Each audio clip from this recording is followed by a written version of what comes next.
Earth. The Eastern Band of Cherokee Indians is pleased to present Living with the Earth presentation. We will begin here with the Cherokee legend of the Council of Animals and Plants as we learn about disease and medicine. We will then share with you how our legends inform us in our daily lives to respect our environment and cultivate natural native foods for our subsistence and sustainability. We're going to begin today with Mr. Charles Taylor. Charles is an enrolled member of the tribe who hails from the Birdtown community on the Qualla boundary and belongs to the Wolf Clan. Charles is a literate speaker of the Keetoowah dialect of our Cherokee language. He currently resides in Buncombe County. Mr. Taylor is a clinical laboratory specialist, having received his bachelor's degree from Western Carolina University and master's degree in public health from the University of Tennessee in Knoxville. Charles is a board certified as a clinical laboratory scientist by the American Society of Clinical Pathologists. His interests include Cherokee culture, preservation, especially the language. Please join me in welcoming Mr. Charles Taylor.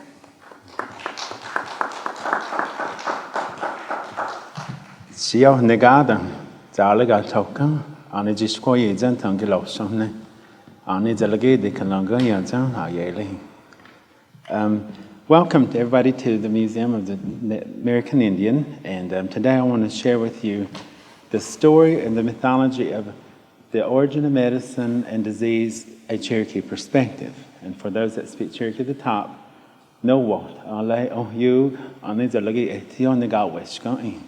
So we'll go ahead and start this presentation from the Cherokee perspective. This was originally told by a swimmer in the early 1900s. It was recorded and later translated for James Mooney, who was here as an ethnographer around 1900 to take a census of the Cherokee people post-removal. Alrighty. So it always starts out, swimmer always says, this is what the old people told me when I was a little boy. This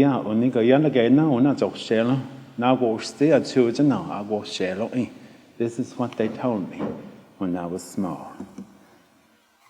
In the beginning, all of the animals of the forests and the Smokies and the areas surrounding the Cherokee territories and the Cherokee nations, they all believed at one time that they could talk and that they lived in perfect peace and harmony amongst each other, and that they also said that it was brought upon them that when man began to recreate himself, the animals kind of felt like they were, I guess, kind of crowded out because man had to have a home and he chose to live in these places where the animals chose to live too. So, habitable space and everything. And as the numbers continued to increase, then he began to crowd out the friends of the forest, as they say. So they decided to take it upon themselves to see how they could circumvent man's actions. The first of this, according to the mythology and the legend, was the Council of the Bears. And we would refer to that as ᎤώᏰᎬ. And it happened at a sacred place, a very sacred place to the Cherokee. If you all study Cherokee history or any of that, you will hear in the mythology a very place high in elevation in the Great Smoky Mountains. The Cherokee referred to it as a mulberry place. Keetoowah is what they called it. And actually that would be in the vicinity of Clingman's Dome, which now borders North Carolina and Tennessee. On the border of the highest peak in Tennessee would be referred to the Cherokee as Keetoowah. And then also we know that's that. So the concern was over, according to the Bears, that man was killing the bear family for not only their flesh, but also for their skin. And at this point, the Bears were like that, they just didn't understand that. But also, I guess, the brutality of how the bear was harvested. That was a concern to the animals, according to the legend. And it said, what type of weapons does he use? And then someone said bows and arrows. And they were all like, what are they made of? They're all like, they were concerned about that. And then one said it was agreed upon that he would show them or demonstrate how to construct an actual bow and arrow by Cherokee traditional methods, and then also by the bear, how the bear would make one. And then if anybody's ever wandered in the forest or been out, and you can see like where a bear marks his territory, he tends to strip or like rip the bark off the trees and then tear it into saplings. I've seen trees shredded to pieces by a little bear, so he decided to do that. And then it was said that another bear took it upon himself to sacrifice himself to provide the entrails. That would make the actual stout bowstring for the bow itself. So, I mean, they were all into this. Then it came to the trial of the finished product. The only thing with the finished product was that it was a durable product, it worked, but according to Swimmer, each time the bear would try to actually aim the bow and discharge it, his claws would get in the way. So it would cause him to like foul the shot, as they would say. So not an effective means of that, but for actually reproducing the actual means of how man was actually destroying them, then it was good for demonstration purposes. And then the next thing was that after he fought, the chief bear spoke against cutting the bear's claws shorter, because they were, and he said they spoke against that because, number one, that was part of their survival technique in their gift. They acknowledged that themselves, according to Swimmer, and that if they cut the bear's claws shorter, he wouldn't be able to climb a tree. And that is true if you ever notice that a baby bear, a cub itself, because of the immaturity of its claws, it can't really effectively climb a tree real well. So I'm like, they were pretty smart about this, so they discussed it amongst themselves. Then they said if they cut him any shorter than that, they would starve to death too, because that was his survival. He depended upon that. Chief Bear's final words to all the bear family was that this is necessary to trust the teeth and the claws, and that nature gave us, and to use them. So they took it upon themselves to use that, take that knowledge, use what was given to us, the bears themselves, and disperse into the forest. And they said that the Cherokee hunters never have to ask a bear pardon when a bear is killed. And I think that's basically because it is believed by the Cherokee too that the bear and the bear and man themselves share a kindred spirit. For it was also told that at one point a bear could walk upright like a human in the early mythology.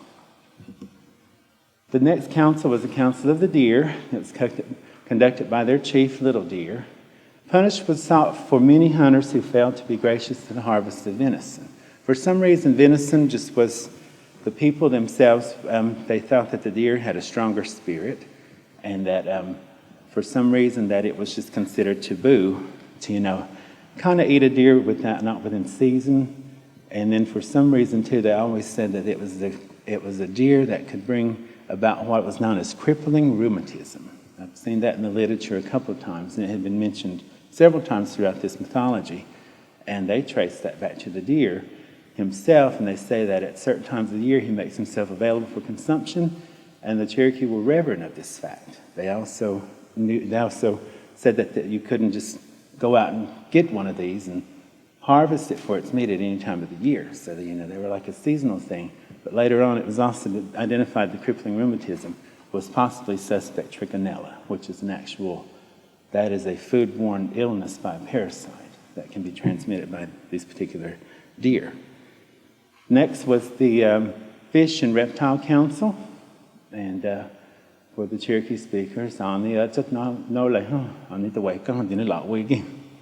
and this right here, the fish and reptile had their own complaints against man as well.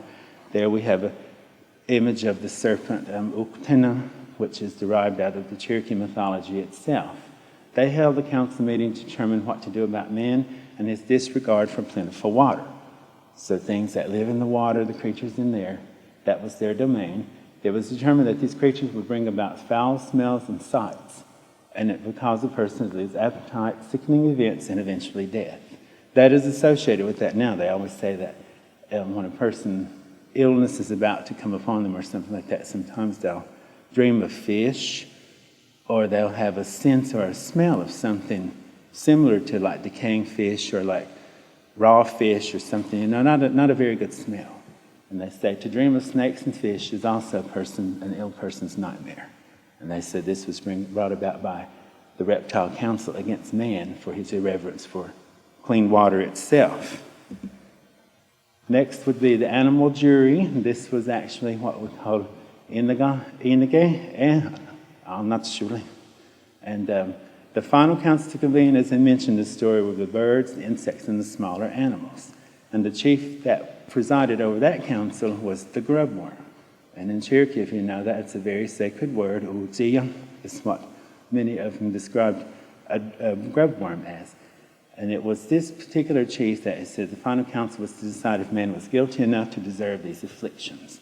So little bitty grubworm himself took upon himself to chair that council and to persuade these animals to determine if this is the final decision, is man worthy of, having these particular illnesses inflicted upon him.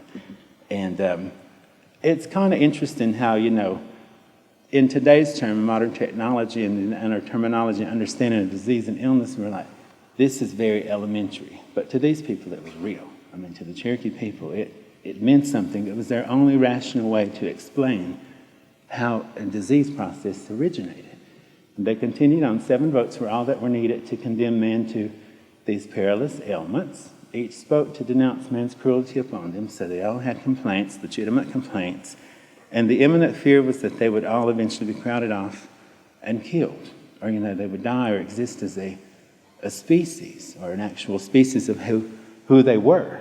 So the frog himself spoke up and how he was kicked and stepped on and beaten, and he still bears the scars on his back today as large dark spots to claim how he was cruelly treated by man himself, and also many people are afraid of them and scared of them too by their appearance. So he bears the scars of that punishment and that affliction to this day. Then the next one was, and the old bird spoke of how man burned his feet and singed his feathers. And now we see the raven walking around. When you see that, the actual raven, he'll jump around, hop around like he's hopping on hot ground or something.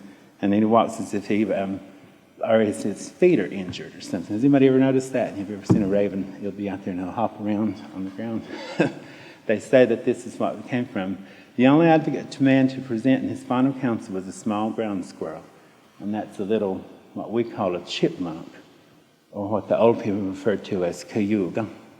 And that little chipmunk, he spoke of how men seldom hurt him because he was so small, but he also bragged about how he was a very fast runner. And they scurry off into the forest. It is said this angered the great white bear so much that he reached down and swatted him, for being vain about his ability to run faster than any of the other creatures in the forest, so he's able to escape. And they say that where the great bear swatted him today, you can still see those claw marks on him. He bears the precedents of the scars on his back from the great bear where he swatted at him and told him to get away. The list of disease grew and grew. And as the list got longer, the angry grub bird chief laughed and laughed and laughed, they said. He just kept laughing. I thought that was very interesting in how Swimmer detailed how that the grubworm, as it would roll around on the ground and it would do this and do that and everything, he said it was almost as if someone was laughing, like they were burst out into laughter and fell over. And he said that he laughed because the more diseases there were to afflict men with, less likely the chance would be that someone would step on him or somebody would walk on him.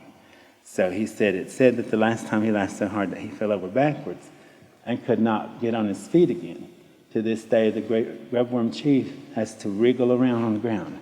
So if you ever see one of these, or you find one in the forest like that, if you ever notice, he never turns upright on his feet and scurries away. He'll always just wiggle away on the ground. They say that he's still laughing to this day about those afflictions. All right. Then the next is the birth of herbal medicines. And then that's referred to for Cherokee speakers or Cherokee learners. It's when they agreed to allow to help the plants heard of what demise the animals had created, and they were willing to help as well. Each plant, tree, shrub, grass, and moss agreed to furnish a cure. So this is the evolution of, I guess we would say, medicinal herbology amongst the Cherokee people, or how they would explain it in ancient times. Only a select few people of the tribe were capable of honing into the plant kingdom.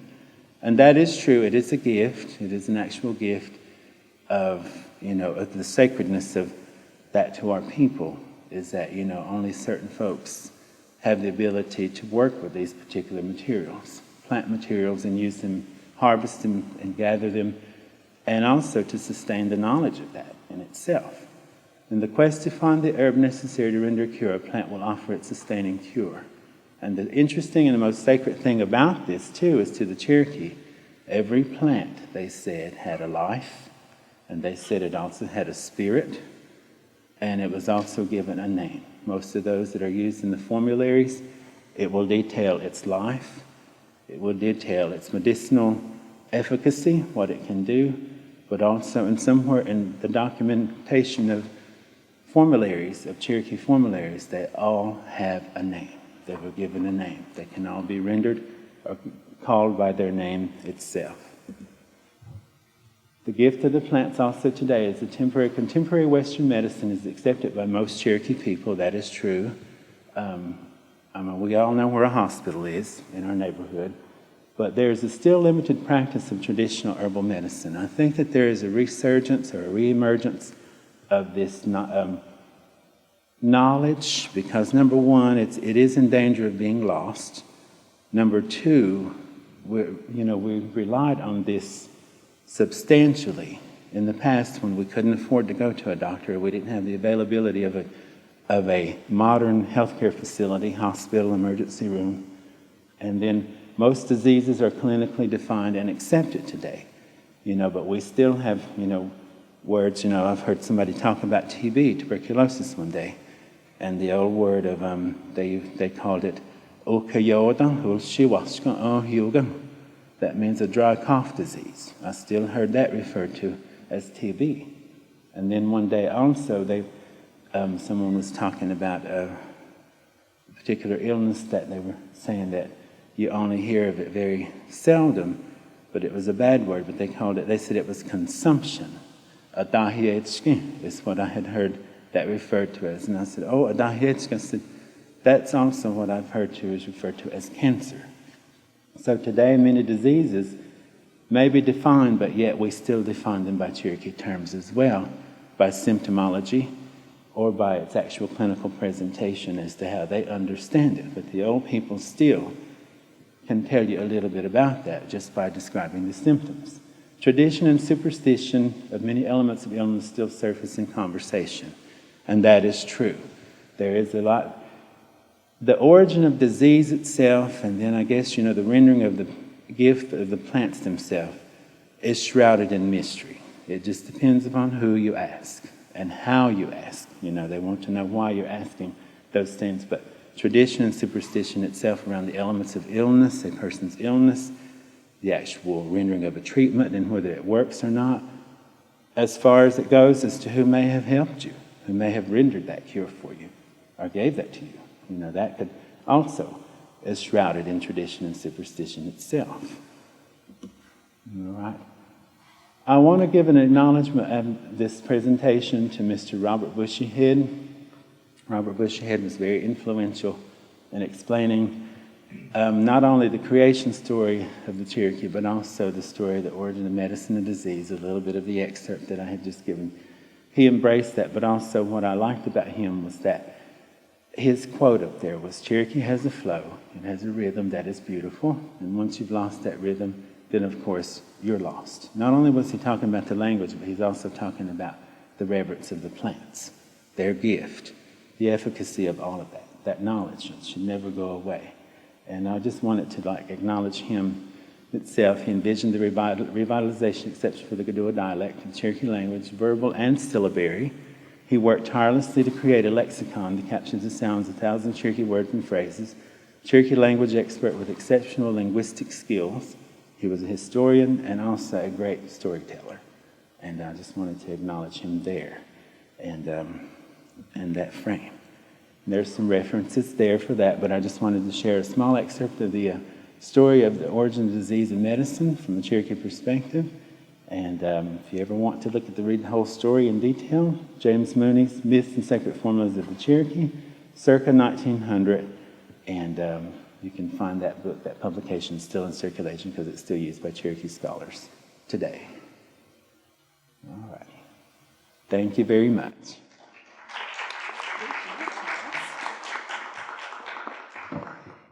Great. Okay, our next speaker is Mr. Tommy Cabe from the Birdtown community. He is currently the tribe's forest resource specialist. He studied at several institutions in environmental sciences and discovered his interest was in forestry. While and upon receiving his associate's degree in applied science and forest management from Haywood College in 2000, he was employed with the tribe's then new environmental office as an air quality technician. From there, he managed the tribe's nonprofit tribe's non-point source section of the Environmental Office and later became the environmental planner for the Eastern Band of Cherokee Indians. He is an avid sportsman and enjoys any time that he can play and learn in the forest. Mr. Cabe is appointed to the Intertribal Timber Council Board of Directors representing the Eastern Band of Cherokee Indians. Please join me in welcoming Mr. Tommy Cabe.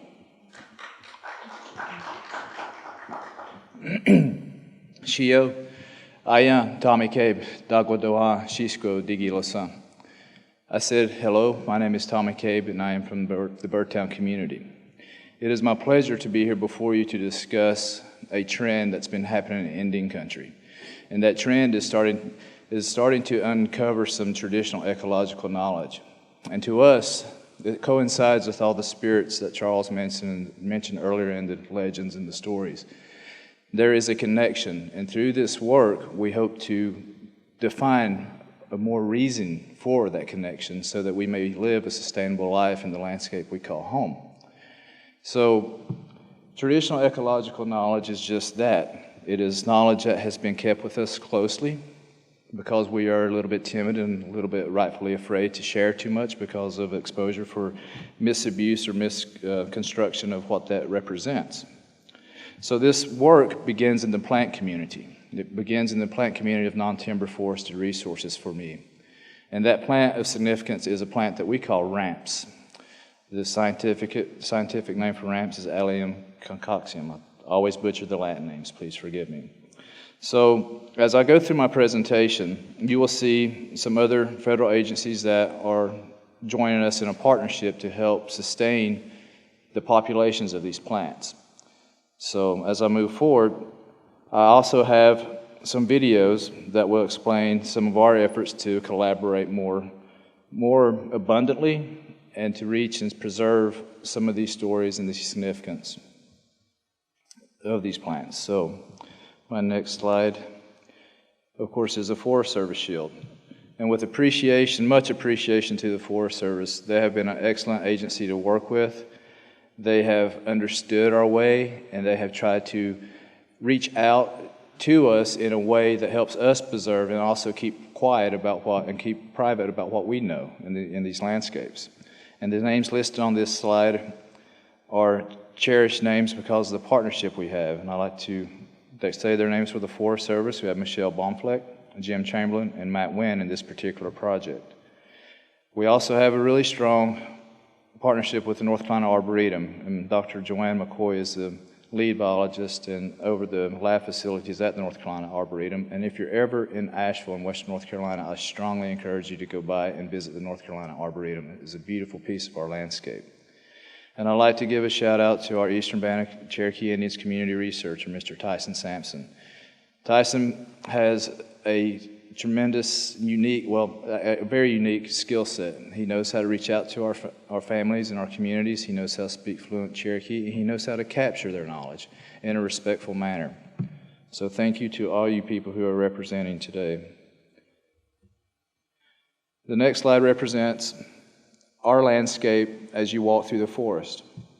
And typically when people walk through a forest like this, you kind of overlook and look ahead, and what you see before you is the trees and an old dried creek bed. But the little green wings coming up through the forest floor are what we call ramps. That is when we know it is spring. It is time to get into the woods and harvest these plants. They taste good. They do smell a little bit pungent, but they are really good for your soul. And if you're a Cherokee or even just Southern Appalachia, you know what I mean. So the next slide also represents the next stage in the spring. A lot of people call it greening up the mountains. Ramps are more abundant, they're more mature, but in this photo, if you look closely, you can see branch lettuce, you can see Ꭴհետ, you can see all these other plants that are associated with our medicinal plant system. Now I'm taking you out to about 30-something thousand feet, maybe further, and this is a topographic image of our current landscape. It is kind of hard to see probably because the shade of pink is our immediate boundary. And the figures on the left of the slide represents acres. And our total land base is 56,000 acres.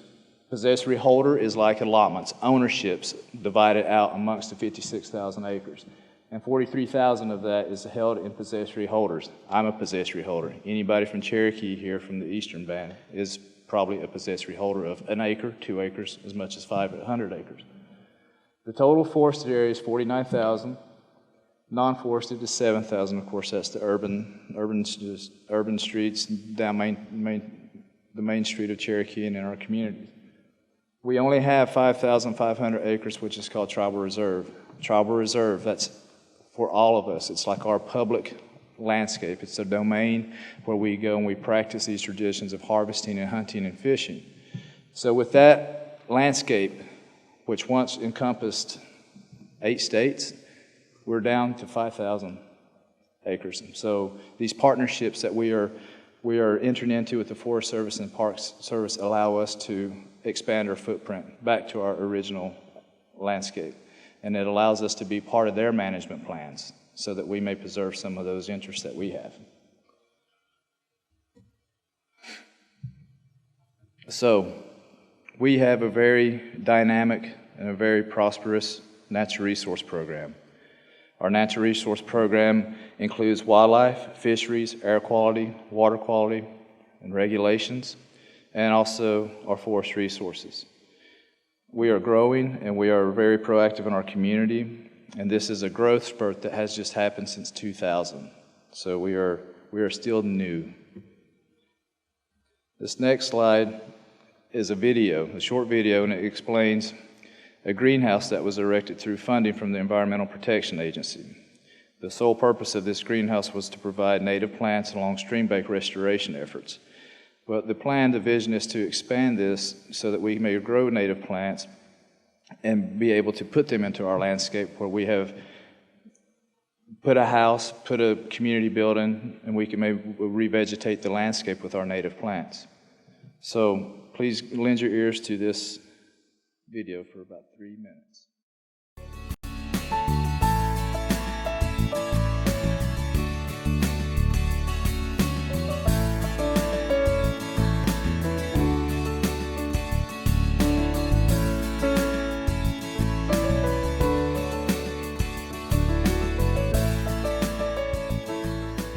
This is a 5-acre facility. We have 2.2 acres in irrigated grow yard. You can see it out here. Currently we have about 32,000 plants in our inventory, over 32 species in our inventory right now.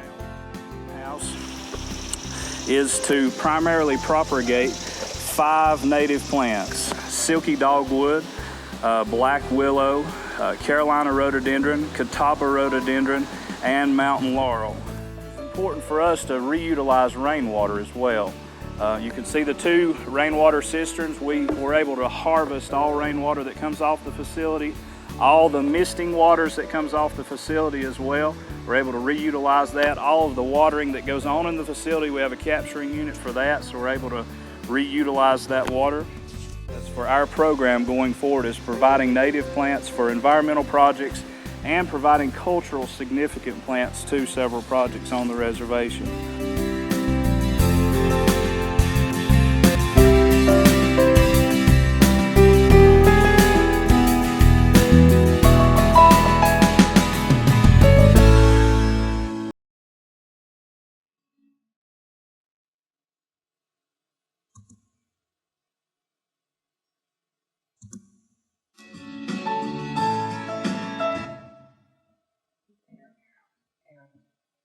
Gotcha. Sorry about that little confusion. So I'm going to continue on. We have a question and answer section after these, so please be patient. Okay. So back to the greenhouse. That was in the beginning. That was the ribbon cutting ceremony for the greenhouse, and it was intentionally, like I said, for riverbank restoration. But now, since we have progressed, it is open pathways to other ventures. The seed banking effort currently is in partnership with the North Carolina Arboretum. The slide represents seeds from the ramps, and the green and white bundle of bushes you see to the right is what we call Ꭴध्येᏰᎬ. It is commonly known as the green-headed coneflower. That is another spring green that is personally my favorite. And we are storing these seeds for long term. And these are not seeds that are stored in a jar and put up on a shelf. Miss McCoy from the North Carolina Arboretum, and the picture there you see was taken in her lab. It's a very extensive, very modern day facility. And we have entered into some agreements to store seed there in hopes to transport that seed over to support our new Department of Agriculture, which is very exciting work. It has opened the door for our USDA partners, and I'd like to really say thank you to our current chief for making that happen. I look forward to that in the future, and I'm sure our community does as well. Another partnership we have is with the Great Smoky Mountains National Park. Some of you may not know that the Great Smoky Mountain Park has been a partner with us, sometimes a good neighbor, sometimes not so good.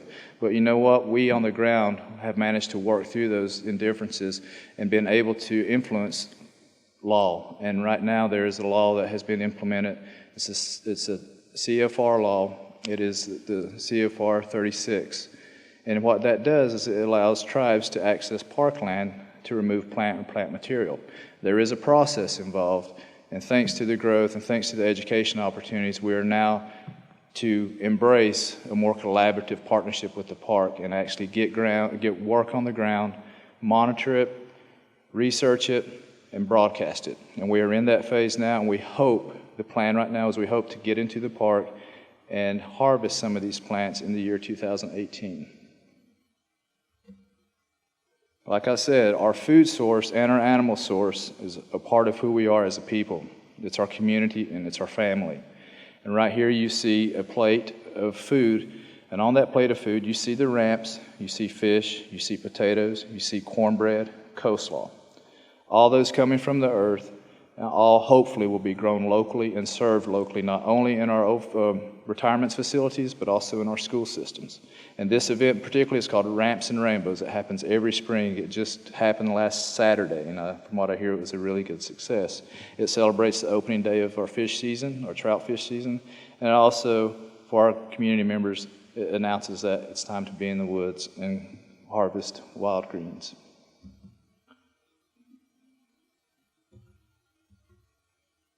So, some of you may be wondering, what is this? How does this work? Well, these next few slides, I'll go through them very fast to hopefully create an image in your mind of what's going on. In this particular slide, you see myself in a ramp cage. That ramp cage is at the campus at the Cherokee High School with anticipation of growing ramps so that they can be served in the school system. We hope with this project to meet all the USDA requirements through nutritional analysis and toxicity tests so we can serve them to our kids in our school cafeteria. The slide to the right of that is me in 2017 when this work started kicking off and started becoming initiated, is me planting ramps in our tribal reserve to see if ramp bulbs from another area in the Smoky Mountains could actually live and thrive in our harsh climate. Needless to say, in short, none of those ramps survived. So we're talking about genetics. And this slide right here represents a late harvest of ramps. As you can tell, they look like onions or leeks. The small slide on the top right is me during this project harvesting in a traditional method so that we may analyze how that harvesting method impacts and influences the populations. The bottom slide is the ramps right when they start coming up through the forest floor. This next one is another little video explaining this project in somewhat of a detail. This is myself just last week in the field. We start early with these ramps because we don't really know when they come up to be monitored. So they are there year-round, but for the sake of this project, the majority of the people start around anytime from February on throughout and into November. So we had to choose a remote area that was really hard to get to so that we may capture a true, unique, untouched, or unharvested population of these ramps, and that is where we are. Go ahead and hit play. Shannon, you'd asked me what traditional ecological knowledge is. And what traditional ecological knowledge is, first of all, let's shorten those three words and use the acronym TEK for Traditional Ecological Knowledge. We are wanting to demonstrate that our TEK as a method of sound practices, as we use for this project a non-timber forest resource. And what we are researching and monitoring right now that represents our TEK is our harvesting techniques of ramps. And our harvesting technique is that we cut them. We don't take the roots and everything else. We leave the roots in the ground. And right now we're at a control plot where nothing in this plot has been harvested, and we're counting them. And this acts as a representation of the plot that we're at where we're doing this research. We have other plots where we are using our traditional ecological knowledge method and harvesting the plants within the constraints of this plot. And what we hope to demonstrate is that the same area we cut those plants, they come back faster, as opposed to we have other plots in this project that we took everything with roots and all, and we're monitoring the two plots. So that is what we're doing, and it's the first time that we have actually engaged with other federal agencies to do this type of work. And this work helps give a broader spectrum of how we use our landscape, as opposed to seeing dollar signs and trees. We were a part of our landscape, and this science hopefully will prove that there needs to be other things incorporated into management that protects this resource. Yeah, and the Forest Service is really interested in incorporating a lot more traditional ecological knowledge into forest management in general. So getting to work with the Eastern Band of Cherokee is an amazing honor for the Forest Service. We're learning a ton, and especially about the way that we can put our different forms of knowledge together to think about the best way to manage and conserve plant populations that are really culturally important. A little bit. Yeah, just-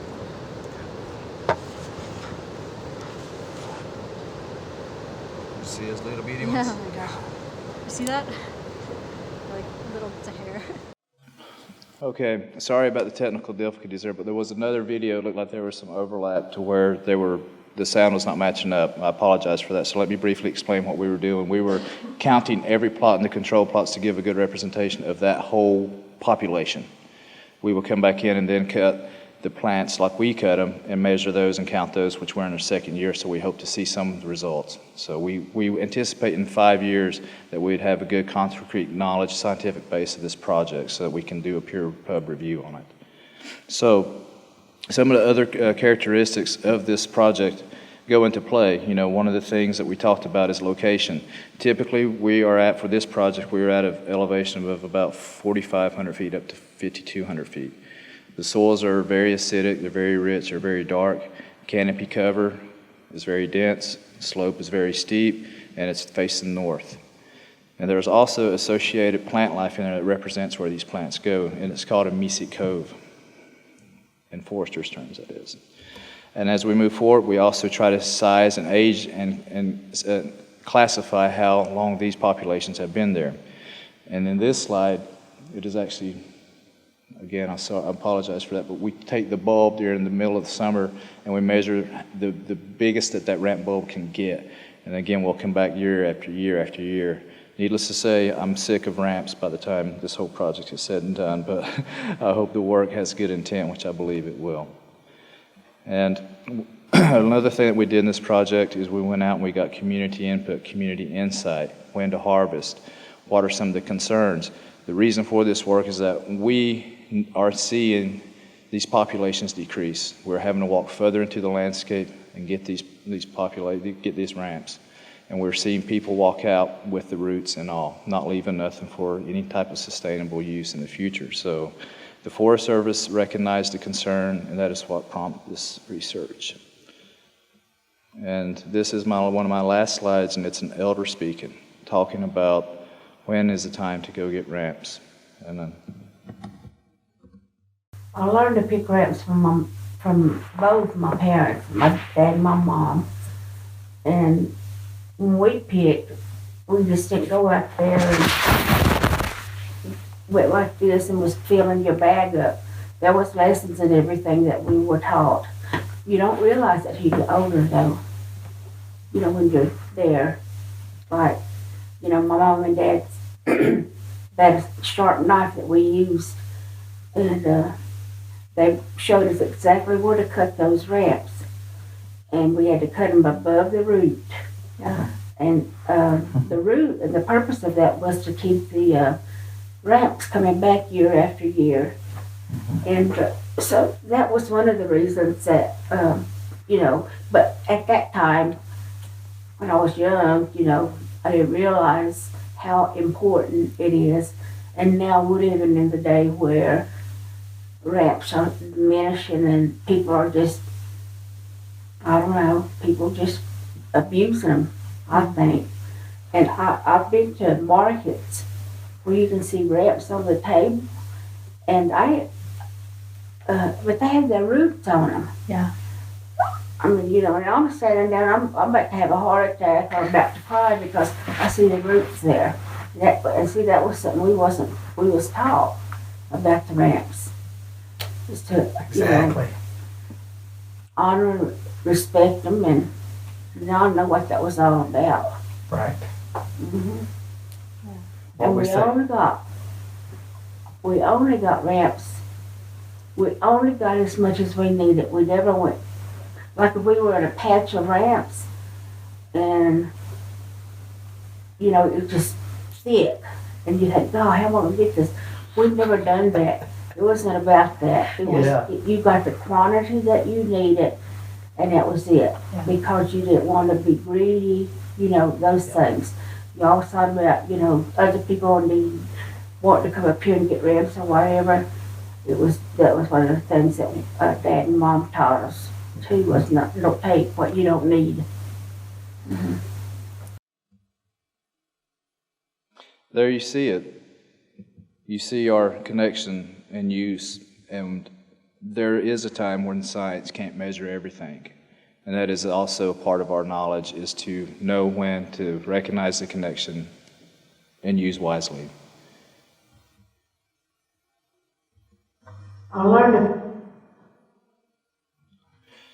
So this opens a bunch of opportunities for us. If the science proves, which we all are very hopeful, even the people working with us through the Forest Service and Park Service, that once we are able to announce this, then we will be able to influence those landscapes. The Forest Service has said that once the science is complete and done and proves that this method is more sound than taking the root and all, they will change the way people harvest on their landscape. So it's a big win for us. It's a big opportunity. And I'd like to say thank you to the Smithsonian Institute for allowing this platform for us to speak. It's good.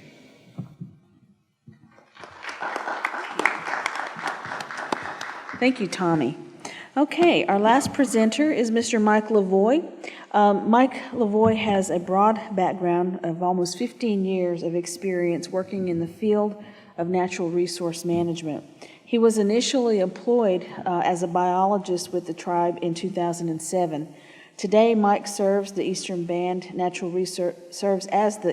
Cherokee Indians Natural Resources Program Manager and oversees the operation of air quality, water quality, regulation compliance, fish and wildlife, and forestry offices. In addition, he also supervises the EBCI trout fishing program, which attracts tens of thousands of anglers annually from every state in the nation. Mike grew up in western New York, where his interest in natural resources began at an early age as he explored the Finger Lakes and camped with his family. He received his Bachelor of Science degree in biology from Wake Forest University in 1999 and his Master of Science in biology from Western Carolina University in 2006. Prior to his tenure with the Eastern Band, Mike worked with a variety of agencies and tribal organizations on conservation projects in the southeastern U.S. and Alaska. He also currently serves as the Vice President of Native American Fish and Wildlife Society. In his free time, Mike enjoys traveling and spending time in the outdoors with his family and friends. Please join me in welcoming Mr. Mike LaVoie. Good afternoon, everybody. Thank you so much for the opportunity to be here. I'm very humbled and proud to get to share some of the work we've been doing with the Eastern Band to conserve and enhance culturally significant resources, particularly those that are tied to water. Oh, no problem. I'd like to start out by giving a bit of an overview of the Cherokee landscape and how those lands are really tied to Cherokee cultural identity, particularly how water is really linked with Cherokee history and modern day traditional values. And then talk about some threats to these resources and how we, as a natural resource agency, are trying to mitigate these threats and manage resources for the benefit of today and future generations. This next slide is a overview of the Aboriginal Cherokee land base, and it spans almost 180,000 square miles in 8 states. So as you can imagine, this tremendous asset of land and water resources provided for a very rich and abundant lifestyle for the Cherokee. River valleys that were very rich for agricultural production spanned all the way to 7,000-foot mountain peaks. And this region, because it's very old and it was also not subject to some of the glaciation activities in the Northeast, has produced a tremendous biodiversity, or a huge diversity of living organisms. And all of these organisms have played a tremendous role in defining the Cherokee identity, providing very different and important valuable resources for the tribe. Water in particular is a critically important resource for Cherokee, both historically and today. As you see in the upper right, the water beetle was a central part of the Cherokee cosmology, the Cherokee creation story. Other animals such as the brook trout and crayfish were used for subsistence, but also many other species played roles in arts, tool making, as well as providing medicines for tribal people. Historically and today, just the simple practice of going to the water, whether it was for ceremony or for recreation, really tied people together and were important community values. Well, as Tommy briefly mentioned, today's Cherokee land base is greatly diminished. It's roughly 85 square miles compared to that vast amount I showed before. And with this diminishment in lands comes some consequences in terms of being disconnected from these historical resources. So today, the tribe does still maintain very pristine water resources, and we have about 180 miles of streams and rivers that we still manage for the benefit of the tribal community. Unfortunately, besides the diminishment in access to resources, today we also face many threats and pressures from human development as well as other natural occurring factors. So these threats range from habitat loss, urbanization, pollution, disease, overexploitation, and also climate change. So all of these factors together really could impact critical resources for the Cherokee people. So as a natural resource agency, it's our job for the Cherokee community to address these factors and mitigate their effects on resources that are really critical to the community. So as Tommy mentioned a bit about traditional ecological knowledge, for us to be responsible stewards and managers, it's important for us to recognize these sources of information and then integrate them with modern scientific concepts and tools to be the most effective managers we can be.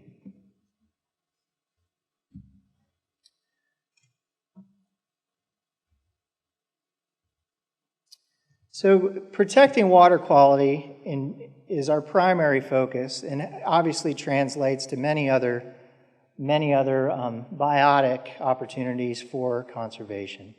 So we approach protecting water quality holistically through watershed management principles.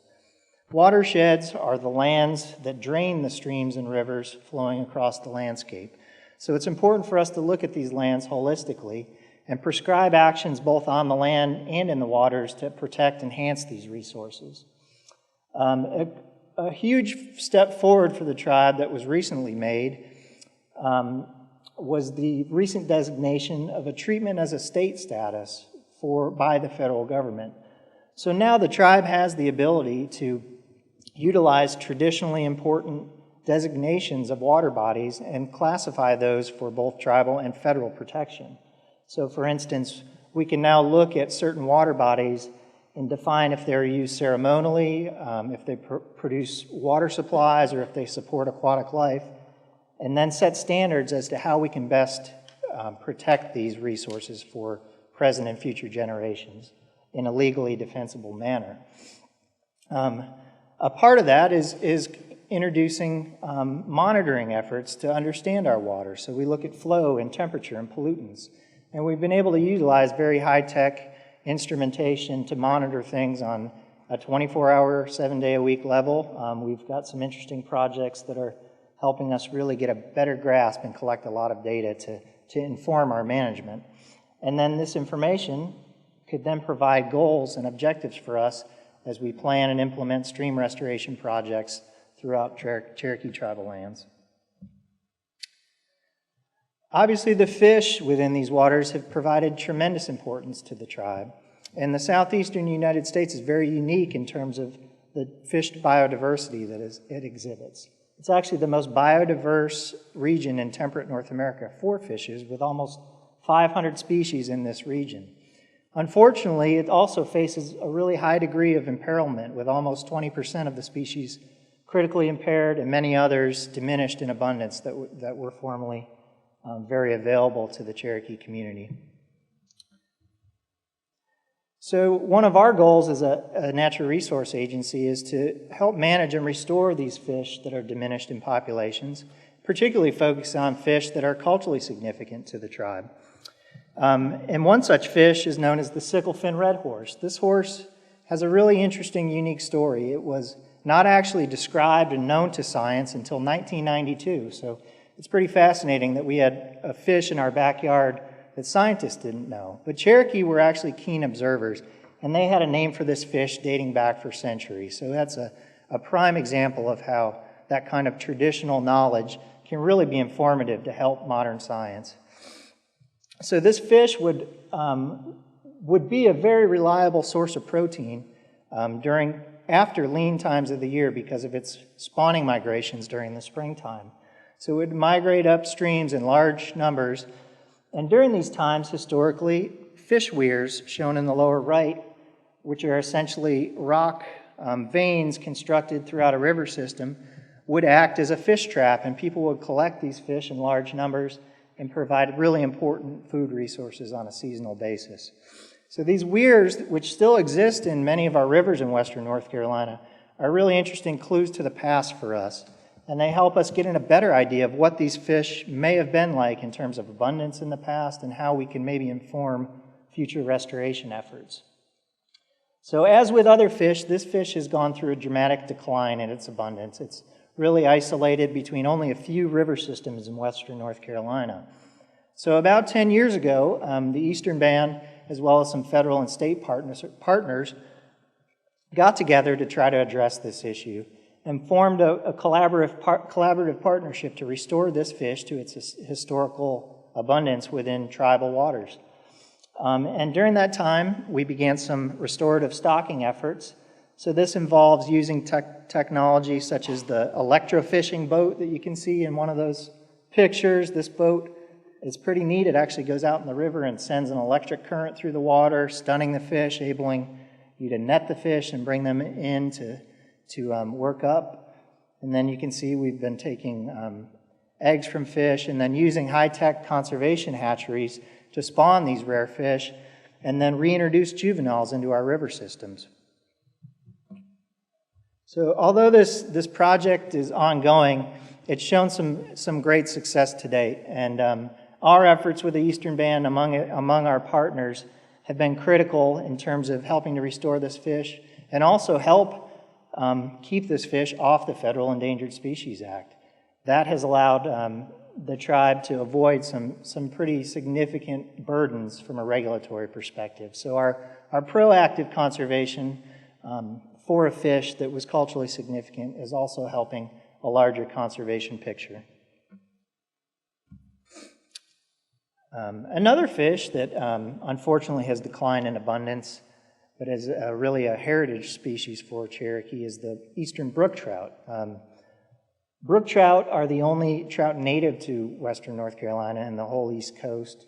And unfortunately, they only occupy about 20% of their historic range. as shown in the red dots on my map here. So this fish is an important recreational and subsistence fish for the Cherokee community still. So our efforts involving habitat and distribution surveys, using genetic tools to assess populations, and then planning for restoration and monitoring are all vital to help bring this fish back to its former abundance. So the decline in the brook trout resulted from a lot of historic land use practices in the region. Heavy logging, pollution, really led to a huge decline in trout resources. And by the early to middle part of the 20th century, a lot of these resources were really less available to Cherokee tribal members. So in the 50s, leadership was wise enough to devise a plan to help restore these healthy food resources to our rivers and also provide for economic opportunities for tourist visitation. So about over 50 years ago, the tribe started its first recreational trout stocking program in partnership with the U.S. Fish and Wildlife Service. And this program has been tremendously successful. Today we stock over 30 miles of enterprise waters, and it's really the most heavily stocked trout fishery in the region. We sell over 50,000 permits a year, and we have people coming in literally from every state and territory in the country. So it's a huge success in terms of drawing people to Cherokee, who then can also learn about other Cherokee cultural values. There's a picture of our hatchery here in the lower left. We're looking forward to continuing to grow our production facilities and also looking to modernize how we produce trout using more sustainable production methods. That said, the trout doesn't just have a benefit in terms of providing fish, it's also a huge economic benefit for the Cherokee tribe in terms of job production and drawing tourist revenue.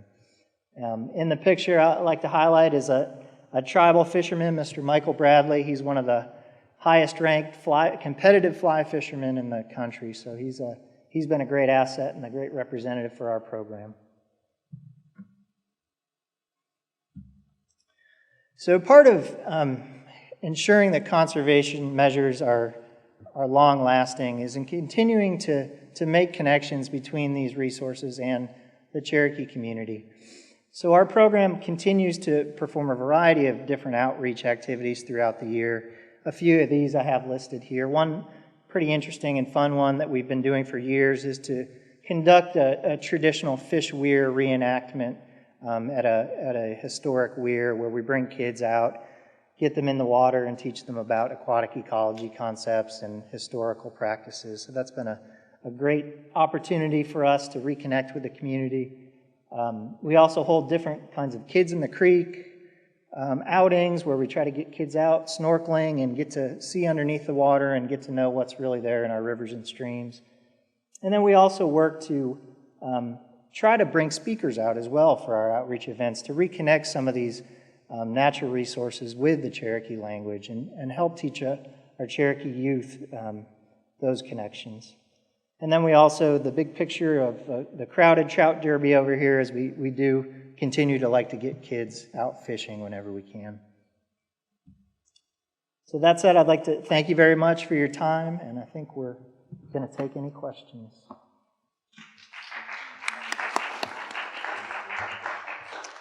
So does anybody have any questions of our presenters? Hi, Chief. Hi, Cindy. Hey, got one question for Mike. Yeah. Mike, one curiosity that I've had for a long time. I used to go That's a really great question, because I was actually speaking with Charles earlier today about the Cherokee name for trout, and it refers to speckles on the body. So this native trout that we have here is different from the brook trout that are stocked. So some of the brook trout that are stocked in our rivers and streams are all from a northern a northern lineage of brook trout. So it's a different strain of brook trout. They're the same species, but different genetic strains.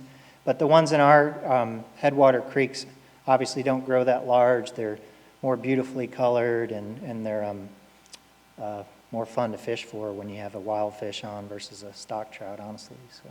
There has been genetic work, and we've conducted some at Cherokee that defines essentially brook trout below the New River Gorge in Virginia, West Virginia, as a southern Appalachian brook trout, which is genetically extinct from the northerns. And then also you're going to have different coloration issues versus a wild trout eating wild food versus a trout eating pellets in a hatchery. It just, they'll look different because of those feed differences too. Any other questions? Well, we certainly enjoyed the presentations. Thank you very much. Let's give these guys a round of applause again. Come on out here, guys. Come on out. Come on out. I just want to say thank you and invite you all to Cherokee to fish and to eat. We have a wonderful environment there, and we'd love to see you all come down at any time.